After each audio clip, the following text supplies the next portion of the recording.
Welcome to No Silver Spoons, the podcast that tells it like it is when it comes to leadership, business, and building something real. Now in its third season, this show is hosted by Sarah Beth Herman, a 5-time CEO who's built 5 personal brands, making over 8 figures while staying for the communities she served. Why no silver spoons? Because in leadership, no one hands you success on a platter. There's no shortcut, no easy pass, and definitely no silver spoon. It takes grit, intentionality, and showing up as the core version of you. This podcast is about what happens when you put in the work and take ownership of your path. When you decide to build it step by step, no excuses. Every week, you'll get tools, stories, and fresh perspectives to keep you moving toward the results you want. You'll walk away with clarity and focus on what actually moves the needle without the fluff. And with Sarah Beth's sharp insight, infectious energy, and no-nonsense approach, you'll remember why you're here: to lead, to grow, and to make it happen. So buckle up. This isn't just another podcast. This is No Silver Spoons. Let's get to work. Now, here's your host, Sarah Beth Herman. Welcome back to No Silver Spoons. This podcast is where we talk about real leadership, and the kind that doesn't come from these perfect conditions. It actually comes from showing up every single day with courage and intention and heart and a raw and realness that helps us form future generations of leaders. I'm Sarah Beth Herman, and today I want to talk about something that every single leader, either remote or in person, needs to hear. And you know just as much as I know that the remote world is expanding. And so one day soon, you may be supporting a virtual team. Maybe you already do, but it's going to happen either way. And I want you to hear this episode so loud and clear. Today, we're going to talk about creating urgency without causing anxiety. And the truth for me is that urgency isn't the enemy. Anxiety is. You can build drive, focus, and momentum without burning out your team. But to do that, you need to understand the difference between useful stress and distress. One builds teams, the other breaks them. And today we're going to talk about that tension, how to lead with urgency, especially in a remote setting, without creating a culture of fear or emotional fatigue. Now, I will tell you that even if you have in-person team members, there is an element of the remote world that you bring into an in-person team as well. So you're going to learn things in today's episode that are really going to help you in even your direct face-to-face communication, your texting communication, your email communication, whatever that looks like. Now, if you are completely remote, this is also going to teach you ways that you can shift your thinking and actually guide your team how you want them to learn to respond to you. Let's start with something foundational. Stress in leadership is not one-dimensional. There is a difference here. So let's talk distress. Distress, the negative, corrosive kind. It's fueled by self-doubt, poor communication, and confusion. And this leads to that overthinking, the exhaustion, the silence. Distress spreads as shared anxiety, right? Eustress, the good kind, it's motivating. It's driven by self-confidence, clear direction. It sharpens focus. It creates a shared urgency. Have you ever had that before with your team? That dynamic where even if you're stressed, your team, they have a stress to them, but it's not this like negative, holy cow, we're not going to make it through this situation. They instead are focused. They're like, okay, this is the issue. We're going to get through it. Let's go fight win. Do you have that? Do you not? Consider that for just a second. A 2025 report from Remote Leadership Institute found that 64% of remote employees say their productivity drops when urgency is delivered with unclear expectations. Meanwhile, teams that reported high psychological safety and intentional communication were 47% more likely to hit quarterly goals. So as a leader, I think your job isn't to remove stress, it's to shape it. Would you agree? Now, distress shows up in a lot of different ways, but you can't always see it, especially on a Zoom meeting or a Teams meeting. But here's how it shows up. silence on calls, short or cold Slack or Teams messages, passive communication, over apologizing or avoiding feedback. That over apologizing can be something like, hey, I'm sorry for bothering you, but blank.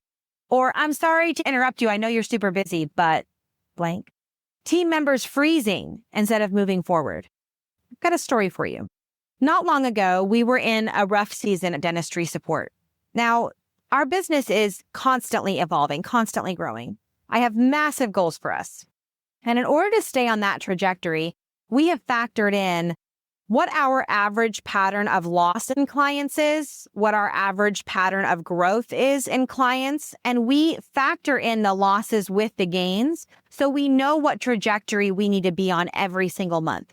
We know what tasks have to be done in order for us to overcome the losses and also have gains. We had lost several clients at one time, and one of our newer team members had just gotten on a call with me and she broke down in tears.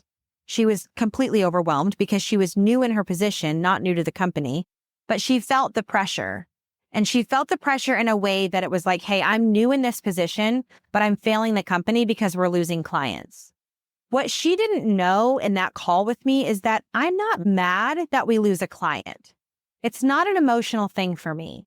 Yes, it does have an impact on what I think about the trajectory of our business when we have a loss.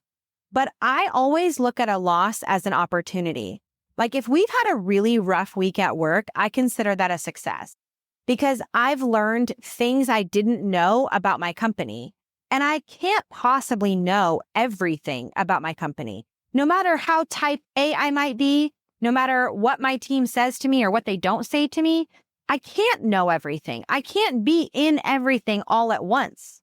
So I'm not mad when we lose a client. What matters to me when we lose a client is how we recover. So we talked through it. We set some SMART goals. We outlined better processes. She left that call with a clear, I guess you could say, path forward. She had a different kind of confidence. She was empowered. Those moments with your team when they know things aren't going wrong, they can go one of two ways: deeper into distress or forward into growth. It all comes down to how we communicate in an urgent matter, in an urgent situation, in a really tumultuous session that we're having.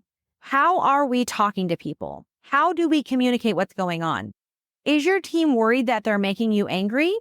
Or do they know that every time something tough happens, this is a redirect opportunity?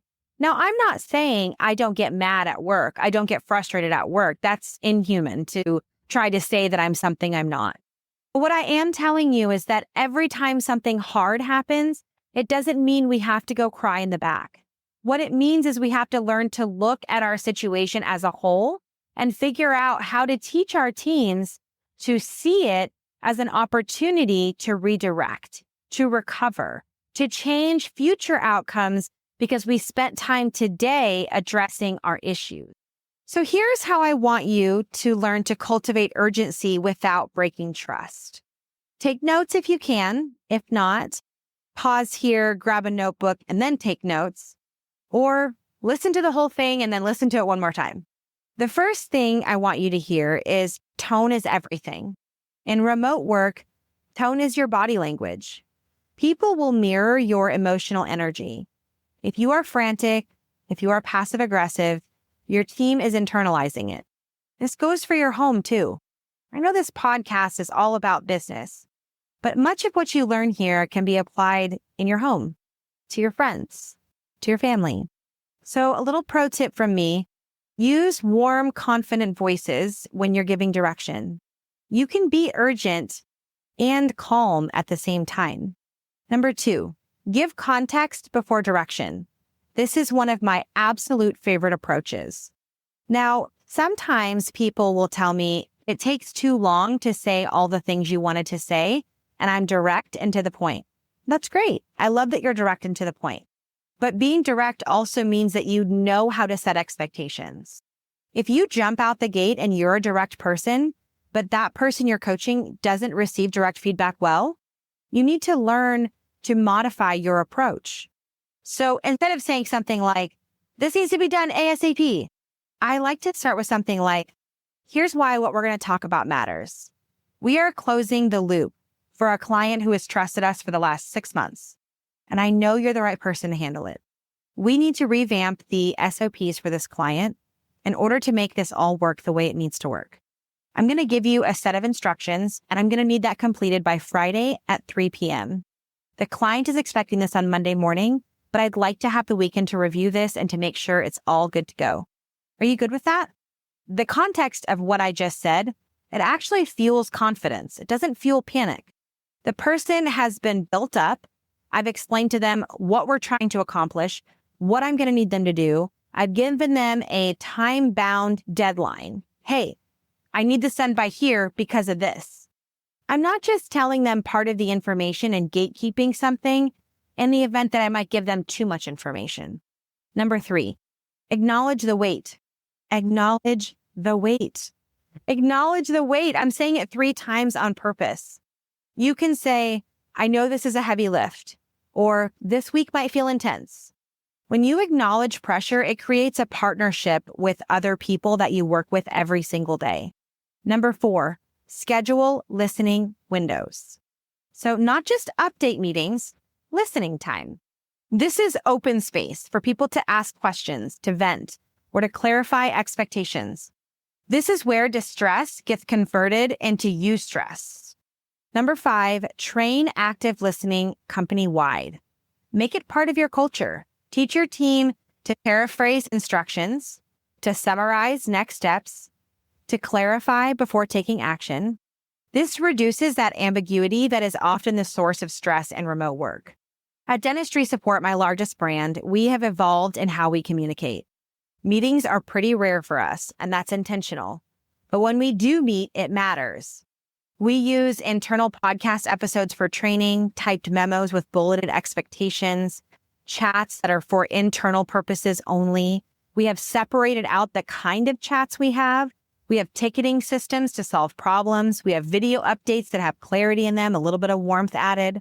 We avoid unneeded meetings, not because we don't want connection, but because we want to respect everyone's focus. Still, we had to address something though, the meeting stigma. When you don't meet often, people can fear meetings when they do happen. So we had to retrain our team's mindset that meetings aren't bad news. They're safe spaces for growth, strategy, and support. Recent studies show that teams with high emotional safety and stress literacy, they outperform others by 37% on project deadlines, and that's from Harvard Remote Workforce Studies. Leaders who are consistent in tone, visible praise, and expectation actually reduce employee anxiety up to 41%. And employees who feel prepared are 60% more likely to respond to urgency with motivation instead of paralysis. So those onboarding meetings, the onboarding process of a new client or customer, the way that you choose to follow the flow of things, that is creating preparedness. And you are teaching your team through preparedness that they can achieve a 60% more likelihood to respond to urgency with motivation instead of that paralysis. So the translation here is that urgency is a leadership art form. When it is done right, it builds loyalty, trust, and movement. So as we close out this episode, let's go over our That's Good moment, where we wrap up the most important things from the episode that you can take with you as you go lead others. 1, urgency is not the enemy. Anxiety is. You don't have to scare people into results. You can inspire them there. 2, distress, it spreads like smoke. If your tone is stressed, if your messages are cold, if your energy is chaotic, your team will carry that weight. Number 3, eustress is where growth lives. Use it, cultivate it, talk about it, turn pressure into purpose. And number 4, leadership is emotional architecture. Design your culture to feel safe, not suffocating. Clear communication is your blueprint. Your That's Good moment today should end with this quote. Urgency built on clarity breeds energy. Urgency built on confusion breeds fear. Choose your foundation wisely. If today's episode gave you something to think about, I'd love to hear from you. Screenshot the episode and tag me on Instagram at nosilverspoons_podcast and tell me how you lead with urgency. Thank you for tuning in to this episode of No Silver Spoons. And remember, no one hands us success. We build it with grit, heart, and a whole lot of intention. I'll catch you guys on the next episode. Thanks for joining us in another episode of No Silver Spoons, powered by Dentistry Support. Remember, success doesn't come with shortcuts, and leadership doesn't come with a silver spoon. It's built on hard work, intentional action, and the decision you make every day to keep moving forward. If you're ready to connect or join the conversation, text us using the link in the show notes or visit sarahbethherman.com for more. And while you're there, don't miss our digital library, packed with tools to help you keep growing and leading with purpose. Keep showing up, keep doing the work, and know this, you've got everything it takes. We'll see you next time on No Silver Spoons.